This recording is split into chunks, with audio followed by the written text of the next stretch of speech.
today, the main thing I kind of wanted to talk about, as I messaged you, was the Force 5 challenge, just because it, to me, is really unique. Of course, everybody's been doing challenges at home. On a previous podcast, I had kind of said we're almost challenged out a little bit at this point. But I think the Force 5 challenge is a little bit different for two reasons. One, you can earn a spot to the OCR World Championships in 2020. So that's huge. And then two, it's the workouts have been really unique. You got your weighted backpack, and we'll get into the specifics of what the first two workouts have looked like. But it's very simple, but it seemed like they would be very grinding at the same time. So you're currently sitting, I think I checked, third. Is that right? Yeah. Okay. Yeah, I did well in the first challenge, but the second one I struggled a little bit. Yeah. So, but I mean, all right. So let's break it down. The first challenge, you have a weighted backpack, 20 pounds. Yes, that's correct. Then I forget the exact distance. It's like 10 meters. Yeah. So the entirety of the challenge was you set up your own course, 10 meters long, with an 18-inch high hurdle in the middle, or you can put it on one end, whatever you wanted to do. But every lap that you did back and forth across this like shuttle run, those 10 meters, you had to jump over an 18-inch hurdle. And while you're doing all of that, you had to have your 20-pound backpack on as well. And the goal was to complete a mile. So you're doing 160 repetitions on that back and forth. And yeah, so it was a mile-long race. But it was actually pretty brutal because you couldn't keep up momentum. When you're running, you get up to speed and then you just kind of hold it. You were stopping on every 10 meters, having to reaccelerate, slow down, reaccelerate, slow down. So it was actually fairly taxing. Yeah. So like I said, I've just never seen anything like it. The 10 meters back and forth. And I mean, the reason they did it is so you could literally do it anywhere. Yeah. We saw Spartan had posted the dude ran a marathon in his hotel room, which is just mind blowing. And this is kind of along the same lines though. So you're going back and forth, and like what you said, when you're running, you get up to speed and then you can kind of carry that pace. But when you're having to stop, turn, that's just, I mean, have you ever done anything similar to that? Not really. I mean, not since like PE in middle school, running back and forth, doing like suicides on the basketball court or something. Right. But no, nothing like that. It was really cool. The way they created an endurance challenge in such a confined space without having to use like a treadmill or anything like that. So really creative on their part, and really challenging actually. For me, I was pushing for the best time because I knew like what the next challenge was going to be, and I knew I was going to struggle with it. So I wanted to make sure I had a really strong showing in the first event, which I ended up doing really well. But it was rough. It was a push. My heart rate was like 182 for the second half of that. It was really rough. Yeah. Like consistently at 182? Yeah, I was floating around 182, 183 for the last 5 minutes of the challenge. Wow. And how long total did it take you? Do you remember the exact time? It took me 10 minutes, 7 seconds. So okay. I was aiming for sub 10. My strategy was to hold that pace. I knew for every 10-meter section, I needed to do it in 3 3/4 seconds. So I was trying to hold that and keep it going. I did for a while, but ended up getting a little taxed and dropped those 7 seconds somewhere along the way. But still, I'm all right with it. 10 minutes, so that's probably, when you say 10-minute mile, that's like the slowest mile you've ever ran, right? At least on flat, yeah, it was pretty slow. But no, it wasn't slow considering the challenge. But I'm saying for you, 10 minute, when you say 10-minute mile, it's like, wait, no, that didn't sound right. My watch has these metrics where it'll tell you what your fitness is, and I dropped like -20 fitness points or something that day because my heart rate was so high. But I ran a 10-minute mile, and it was all bad. That's funny. That's really funny. Now, you said that the second challenge you had already knew would be a little bit more difficult for you. Why? What did you see about it and you go, this is not really my jam? So the second challenge was called the OverUnder, where you had to use you had to pinch grip a door and use that to go from a sitting position on the floor, stand up, and then sit back down and touch your hands to the floor. And so you had to do that 30 times. Then you would move to the next exercise, which was using that same 18-inch bar that you would have jumped over. And like the first challenge, you have to bring your 20-pound backpack under the bar and over it 40 times, and then go back to the door and do another 30 repetitions over there. All these things were low to the ground things, and I'm a little lankier. Yeah. My legs are long. So, for example, my girlfriend, she's 5'1", but she can sit her butt on the ground just in a squat and then stand back up. I can't get anywhere near that. So I knew the door things weren't going to be too big of a deal, but getting underneath an 18-inch bar with my height was just going to take me time. No matter how fast and how much effort I put into it, I can't get low as well as some shorter people. So I knew if there was anyone that was a little shorter in the competition, they were probably going to put time on me. So I did my best. And when I submitted my score, it was the best score at the time. But then later that day, a lot faster times came in. I ended up getting 6th. But which 6th is good. I mean, it's pretty good. Yeah. 6 is good. How tall are you, Veejay? I'm 6'2". Okay. So, I mean, 6'2" to get down under an 18-inch bar 40 times. Not to mention the up downs of holding on, like you said, the pinch grip on the door was a total 60 times. Is that right? Yes. Okay. So yeah, I mean, for somebody 6'2", obviously you're probably at a little bit different advantage. If it was jumping over the 18-inch a bunch of times, maybe you have an advantage there. Yes, exactly. But yeah. So what and I didn't see your workout video. So what strategy did you use? Did you almost like burpee to the floor, push your bag under, and then crawl through, or? Yeah, that was what I thought would be the best way. So I started by pushing the bag underneath, like as I was leaning down to get into like that burpee position, and then just kind of throwing my body and sliding my stomach across our wood floor in half. Yeah. So I thought that would save time, but it was still like, I felt like I was going so fast. When I saw the video afterwards, it was incredibly slow. It was almost embarrassing, but yeah, that was the best I could do. And then just pick up the bag and step over the bar again. Yeah. So you didn't have to put the bag on for anybody that wasn't aware. Like you could you could throw the bag over if you want to. You had to go make under. Sure you go ahead. Go ahead. So the idea was you just have to make sure that you and the bag go under and over the bar however you want, 40 repetitions though. Yeah. So what I saw some people do afterwards was they just kept the bag on them and were able to kind of just kneel and crawl under and almost stay on their knees while going under the bar. I couldn't do that. I couldn't physically fit like that. So I had to make sure I laid on my stomach to make it under the bar. So I lost a lot of time there. On the door get-ups, I didn't lose that much time, but the crawling thing was definitely difficult for me. So was it taxing on your grip, the get-ups?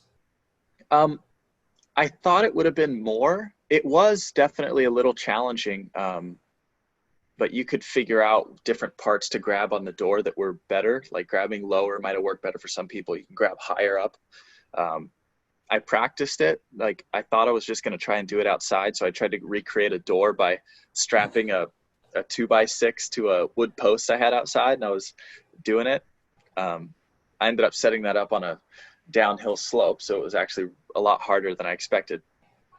But once I got inside, it was actually not too bad, especially once you get into a rhythm.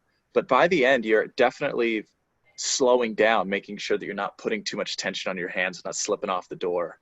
So another really creative exercise created by those guys at Force 5. I never thought of doing anything like that. No. I mean, again, both of those movements are something that what I find interesting, not only is it creative, but there's so many different tactics that you could use. Not so much with the door get-ups. I mean, yeah, you can reposition your hands, and I guess the more mobile, like you had mentioned, if you got a squat where your booty can touch the floor and get right back up, then that's an advantage. But the strategy of how do you do, like you said, you keep the bag attached, do you slide it under first? Do you go under first and then grab it? Same thing. Do you wear the bag when you're jumping over? Do you toss it? So there's so much strategy there in such a simple, basic workout that that's just, it caught my interest. Yeah. So you're sitting third right now. There's going to be 2 more workouts this next coming week, and then a final 2. Am I missing that? That's correct. Okay. Tomorrow morning at 9 a.m. Eastern time, which would be Friday, May 1st, is when they're going to release it. That's the next 2 workouts for the second week of competition. And then they'll do it again that next Friday for the 3rd week. I think since this first week was shorter challenges, the next week is going to be a little longer. I think they're going to try to incorporate some longer running. Now, is this inside information, or is this your guess? That's the vibe I got from what they broke down to me. They told me that it was going to be, they're going to do some shorter stuff, but they also want to do some longer stuff. So it's a little more of kind of a broad spectrum competition. And then I looked at the names of the workouts. When you go to the scorecard, you can see what the names of the workouts are. And one of them's called Gone for a While. Okay. So I'm interested to see what they come up with, but I think they're going to be really exciting. Yeah. I'm actually pulling it up now. I'm just curious as you're saying that, so that maybe we can kind of catch a glimpse. So you're thinking longer. What else do you see? I mean, do you see just like the whole 10-meter thing, except maybe 5 miles or something along those lines? I mean, I certainly hope not, but I know that they want to keep everything confined. So that's a good question. If they're going to maybe make it a longer stint, like a 20 or 30 meter circle that you get to run around, or what the deal is. But I know that there's going to be a longer duration competition coming soon. So I think that, I can have a chance to, make up some ground there, because just based on the names of the workouts, you can kind of tell what's coming, but I'm sure there's going to be some things that I'll be stronger in versus things that I'll be a little disadvantaged in. So I'll have to circle back around, and maybe I'll drop in the description some of those names, because when I go to, and I'm looking at Competition Corner, all I see is the warm up and the under over. So maybe you have a different, because you have an actual scorecard. So when I'm looking, if you're on the video, I don't know if you can see. Yep, there we go. That's the 2 workouts. Click on leaderboards. Click on the leaderboard icon. See if we go there. All right, so we go to the leaderboard. Nope, it just has the leaders. Next workout, maybe it will. We just scroll to next workout. No, I don't see it. All right, so let me see if I can pull it up for you real quick. I have. Yeah, I'd be curious to know that. Like you said, it may give us a little bit of insight. While you're doing that, I don't know if you can multitask. Okay, sure. I cannot. But one of the other things I've noticed you're doing, and you said that you've kind of enjoyed this kind of break, if you will, from racing, because it's allowed you to work on some different skills or techniques. I did notice that you have started updating your YouTube page and doing kind of like a Technique Tuesday with some tips and stuff like that. So is that what you're currently working on, or just tips that you think other people might enjoy, or a combination of both, or what? It's something I've wanted to do for a while, just put more media out there. As an athlete, especially these days, it's not just about, what you do on the race course. It's also what you do to interact with your audience, off of there. So I thought, I've developed a lot of technique and ways that I approach different obstacles over the last, few years racing that have made me really successful, because I'm not the biggest guy out there. I'm not the strongest, but I feel like the approach that I have to completing obstacles makes me one of the better obstacle racers out there. Like if you look at NORAM champs, like some of the most difficult obstacles we'll see in the US are at that event, and I didn't have any issues. I flew through everything, and just the way I approached it. So that's where the Technique Tuesday thing kind of came in. Thought I'd just put some stuff out there because I get a lot of questions all the time about, you know, how to do different obstacles, what my approach is to it. So I thought rather than wait for the questions to come in and answer one at a time, I'll just start putting some stuff out there and let people, you know, see what that is.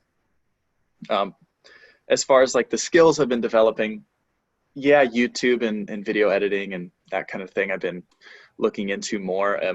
YouTube's not really a passion of mine. It's just something I've been doing because it's cool to do and it's fun.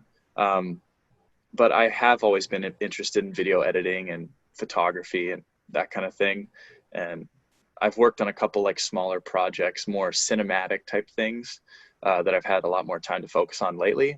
I'm not like posting that to my YouTube and stuff, but I might get into it eventually. It's always something that's interested me. So it's been cool to exercise my mind a little more than just my body. Yeah, that's awesome, man. So this is when you're talking about developing skills and stuff, you're talking about outside of racing. You're talking about just hobbies and things that you might enjoy apart from racing. Yeah. That's been something I've wanted to do for a while, and now I've had some time, no excuses, especially since I'm not at work. I can't be like, oh, I got to work. I'm losing all this time. But so I've been kind of doing that. But at the same time, I took some time off of training. I was doing very minimal work, like 2 runs a week and just having fun, riding my bike and stuff. But letting my body recover, almost like a little mini off season, mid-season off season. Yeah. But yeah, it's been interesting, like finding the motivation to train for stuff, especially if you don't know if any events are going to come back. I don't know when the next event might be or what I'm actually training for. So I find when I did start training again, it was kind of aimless. I didn't really know what I was training for. I wasn't focused on a distance or a certain set of skills that I needed to be ready for. So I found what I needed to do was set a short-term goal, something I could do close to home during, quarantine, that kind of thing. So I actually found, some of the mountains near me are open right now. The trails are open. And even if, more stuff opens up after this, I wanted to try to set a couple FKTs that are kind of near my house, a couple local mountains or mountain range, like a traverse across it. So that's something I've been training for recently, that's given me some focus and drive to like work towards a goal. Because if you don't have something to work towards, I don't know what I'm working for. So I get kind of lost in doing random workouts with no real aim. Yeah, and that is tough right now because it could be 2021 before there's a race again. I mean, I hope not, but realistically, things just keep getting pushed back and pushed back and pushed back. And so we don't really have an end in sight. So I like what you said there about setting some goals and having something in the short term. So let me backtrack. Before quarantine, before COVID, you had finished second in the first U.S. National Series race. Yeah. Was that one of your primary focuses for 2020? I had set a couple goals, a little different than what most people were probably looking at doing this year. I wanted to expand out of Spartan. I'd just been like Spartan for the last few years. So I had some other races lined up that I really wanted to do, some international competition, and then some of the other just kind of cooler events in the U.S., like, Savage Race, Conquer the Gauntlet, or Indian Mud Run, that kind of thing. Yeah. And what about overseas? What were you looking at? Overseas, I was looking, I had a trip to Denmark planned. Oh, nice. To go stay with Leon and Ida out there. And I don't know if that's going to happen. Probably not at this point. I don't think international travel's on the board right now. But I was going to do an event called Toughest in Copenhagen, and then a really cool event called Red Bull Conquer the Castle, which was like bracket racing almost out there. It's really cool. Yeah. So, I mean, your goal of 2020 then was not only to do well in something like the National Series, but to branch out and try some different races as well. So Yep. what was it about, say, Savage or Conquer the Gauntlet that made you kind of want to do some of those races? I've always been a fan of the more like technical obstacles, and I wanted to try some races that really tested your strength on those. And Spartan really brings like the endurance and the high level of competition to their races, which is probably the best place to test yourself against other athletes. But to test yourself just against a course, Spartan isn't necessarily the most difficult one to do, especially these days with sprints and supers being a lot easier compared to the obstacles they offer in a beast. So I still want to focus on the shorter races. That's just where my skill set is. I'm not a long mountainous racer yet. So finding those shorter and middle distance events that had the more challenging obstacles was just something I wanted to do. I was still planning on doing the first 3 events in the US National Series because I just wanted to test myself against the best, and that's where it's at. But then after that, I was going to switch over and start doing some other events, start training for those events, the international ones in Europe, and then ultimately get ready for OCR Worlds. But, things have definitely changed. Yeah. So I'm curious, when you talk about these different events and stuff, one of the big Spartan events that was on the horizon, obviously, was DecaFit. I can't remember now on that list of people kind of that we had found out we're going to the opening one in Denver. Were you going to the DecaFit? I was definitely thinking about it. Okay. I had some other events that were near them that I had scheduled, and I didn't know if I wanted to travel like 3 or 4 weekends in a row.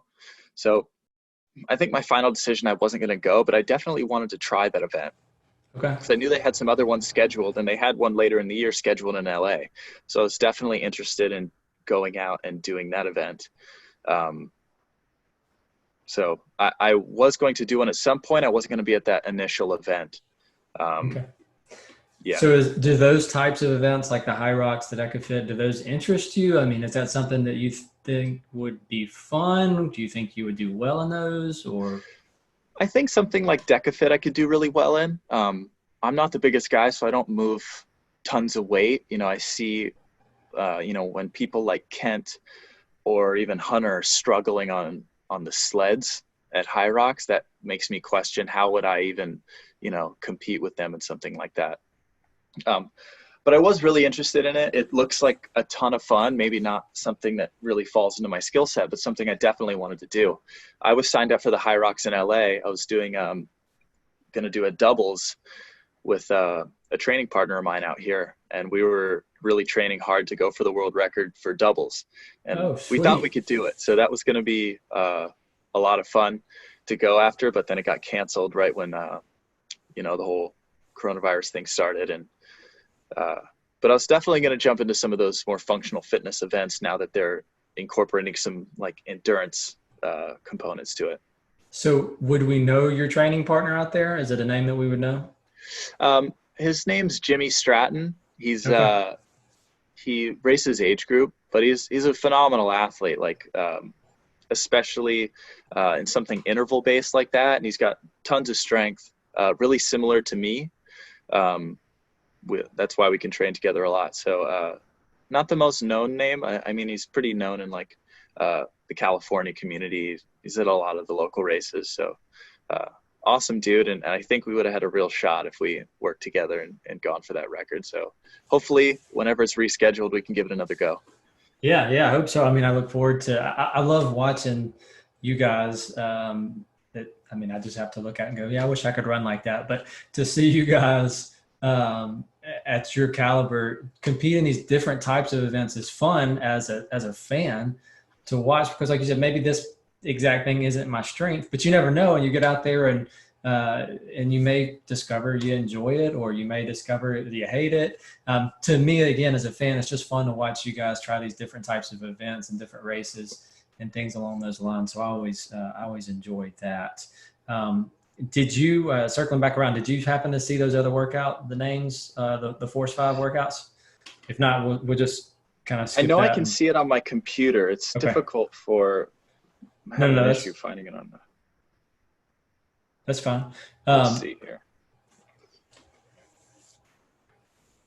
Next workout, warm up. Yeah, so the next workouts that we're going to have, one's called Gone for a While. all right. So One's that does, called like, it would that be endurance, right? Gone for a while. I'm thinking, yeah, one's called the Force 5 Hangout Okay, so we're gonna be hanging off of something there. for sure. It's like got to be some kind of dead hang, which it's terrible for me.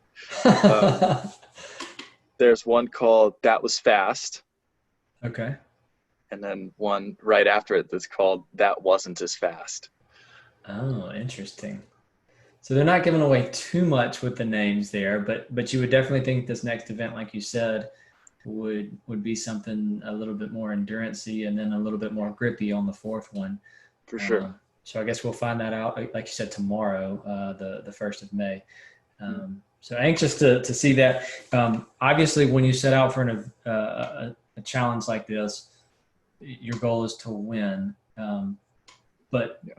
do you have high expect? I mean, like, I'm in it to win it, or I just want to do well and have fun, or Well, I definitely want to have fun. You know, it's an opportunity to compete against some people that I don't usually compete against, and you know, test myself. But it's a lot of fun. So I'm enjoying every minute of it. But I am going to push myself as much as I can to try to win this. I mean, an entry to OCR Worlds is always good, right? So yeah, I'll take it. But yeah. yeah, I mean, I'm going for the win. I'm going to see if I can. I'm not surprised that some of these other guys are putting in really strong performances. So Who do you yeah, think your number one competitor is when you not just looking at the leaderboard, but just in general? just in general, even off in the Well, no, competition or in off this course. competition, in this competition. Well, let me look here at the names on the list, because there was some people that were in the competition, but they didn't submit any scores. Okay, so we'll just Like they knock didn't them out. compete. Like I was expecting, you know, for like the first events, like the running event, Mark Batres was signed up for the competition, but he never submitted a score. So I guess he just decided not to compete in it. I expected to see a lot out of him. Jack Bauer was in it. So Did he Jack was, not do the second one? I saw he did pretty well in the first one. I think he did the second one. Let me take a look Okay. here. Yeah, because he's still Jack Bauer was he's in sitting it. at fifth. Yeah, he's there for sure. But I mean, the two people ahead of me obviously did really well. I think it's So there's Jason Barber Stefan and Blecken.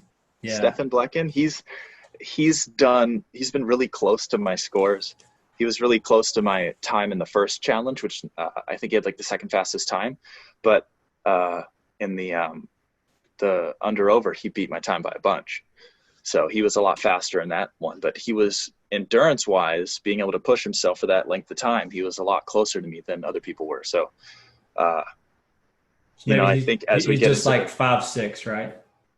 The Swiss say it guy. again, He's it's just got like to be 5'6", yeah. something. But he's got a lot of fitness, obviously. So Yeah. as we get into like Gone for a While or some of the longer competitions, it's going to be interesting to see how everyone stacks up and who's been training in our little off season here. So would you like to see more events like this in the future, even once things go back to normal? Yeah, I mean, Force 5, this is kind of something they were already planning on doing, but then they altered it, I think, to accommodate like our stay-at-home orders here.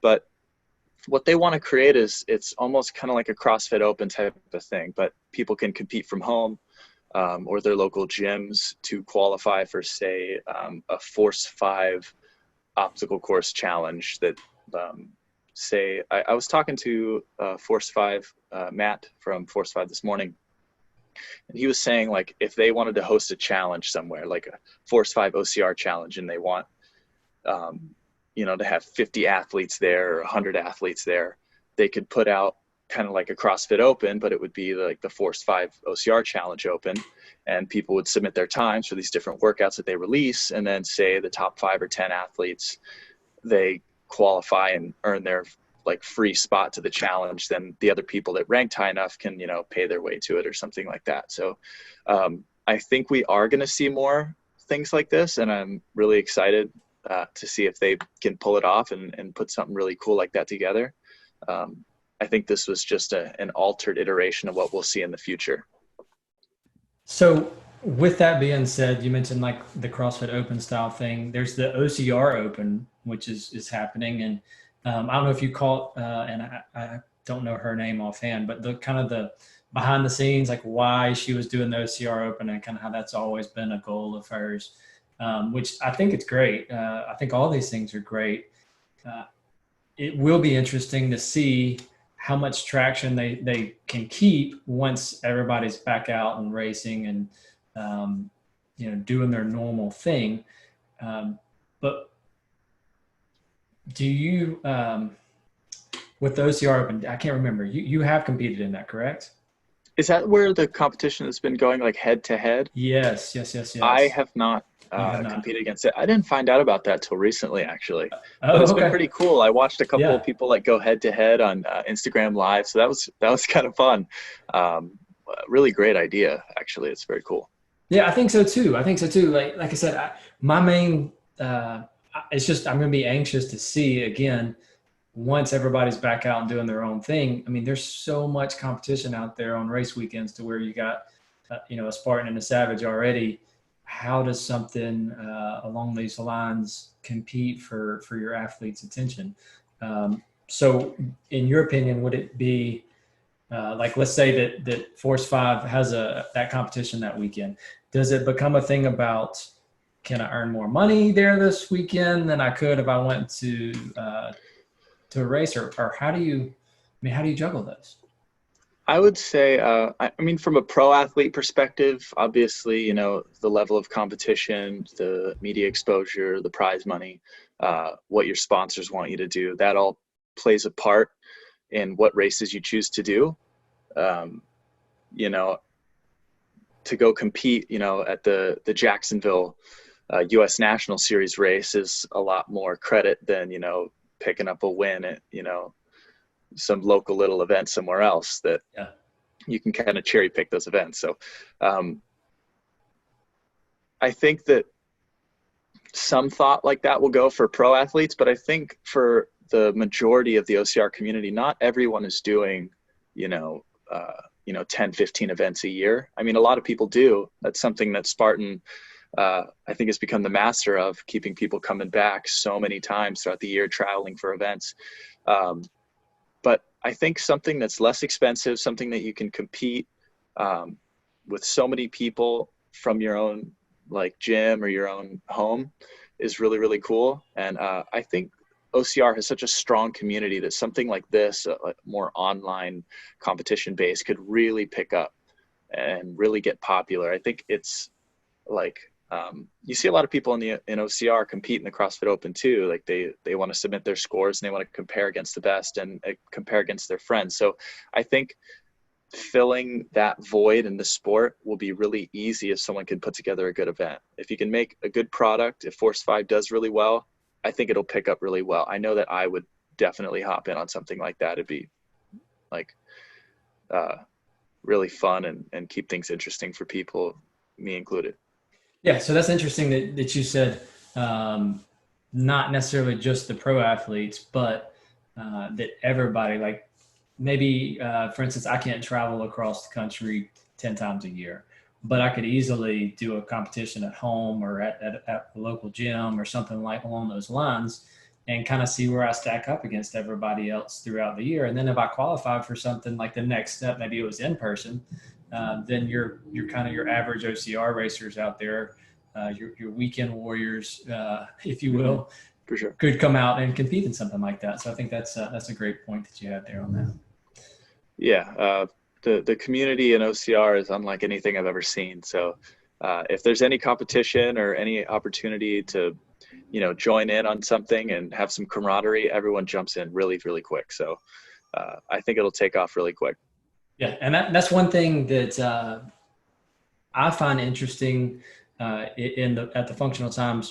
We kind of blend your CrossFit and your OCR, and then the hybrids in the middle, the more functional fitness events, which, you know, I questioned honestly early on, would there be any interest in the crossover? But the more that I feel like I put content out, I think the more that people have reached out and said, you know, I enjoy that because I do CrossFit during the week, but then I enjoy going to OCR events on the weekends. And then of course these new hybrid events, if you will, kind of really hit right in the middle of everything that we're covering. So for me personally, I enjoy all these things, all these events and this online. And that's what I said early on. I hope that some good comes out of everybody being at home and quarantine. And I think that a lot of these events and ideas will continue to flourish. I look forward to continuing to see your performance there at the Force 5. Thanks, man. Yeah. Good luck with everything there. I appreciate you taking the time to talk to us today. Anybody you want to give a shout out to, or anything else that you want to make sure that we cover before we're done? Well, I mean, shout out to my family for not killing me yet. I mean, spending so much time at home with me. But yeah, I mean, check out that Force 5 OCR challenge. It's been really cool. I think it's going to be fun to watch too, because most people are posting their videos on YouTube after because that's how you submit your like video to be reviewed, to make sure you followed all the rules. So you can see a lot of what people are doing on YouTube if you look up their name or whatever. And then the leaderboard is like public access, so people can look and see how things are going on Competition Corner. So if anyone's interested, check that out. But then I got to do a quick plug, like huge shout out to my sponsors for even in these rough times supporting me and you know, still being able to push cool content, work together to find a way to promote each other even in these rough times. Attack Fuel, Venga CBD, Salming Running, and Naked Running Band. You guys are awesome. Thank you so much. But yeah, man, I noticed that shirt, the Attack Fuel shirt. That looks like a pretty sweet shirt. Yeah, I see the logo right there. I like that. It's a cool plate. Oh yeah, there it goes. Yeah, I have a bunch of these shirts. I find I wear them a little too much, maybe. It's like my primary casual shirt, so I don't know. So it's a good, comfortable shirt. That's what you're saying. Oh yeah, check it out. Man, Attack Fuel, send me one, man. I'll put it in the next video. All right, Veejay, I appreciate it, buddy. Thanks again for your time. Of course, man. Have a good one. See you.